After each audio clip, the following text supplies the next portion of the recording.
жетем хат жинап баратын бар. Bir сұрақ сіздерге. Бірақ сіздерде бір ауыл бір өнім ғой.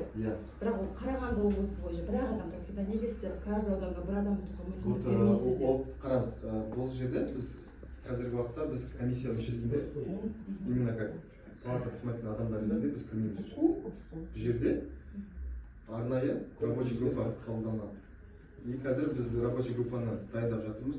Және рабочий группамен осы қатаң түрде жеке түсіндірме жұмыстары жүргізіледі. То есть қандай критерийда болу керек, қандай адамдар өту керек. Приоритетті ауыл азаматтары өту, приоритетті жеке сіз айтқанда мен мына кісіде өз сырьесі, то есть өзінің етін алып шұжық өнімдерін жасап сатуды іске асырып отыр. Бұл кісіге мысалға даже қазір бізде июль айында выставка өтеді. Яғни выставкада өздеріңіздің ақпараттарыңызды беріп, сіздерге арнайы стенд жасалынады, стол беріледі. Мысалы, бұл кісі біледі, морозильниктерді морозиліңізді дайындап береміз, өнімдеріңіз бұзылмау үшін келесіздер, выставкада көрсетесіздер. Бұл жерде рабочий группа, то есть комиссия болады.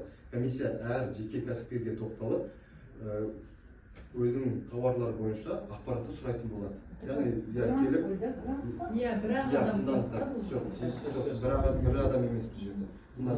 И сол жаңағы 20-30 адам жиналма, 40 адам жиналма заявкаға қарай барлық жиналған адамдардың ішінен 10 адам финалист болып қарастырылады. Полуфиналист болып.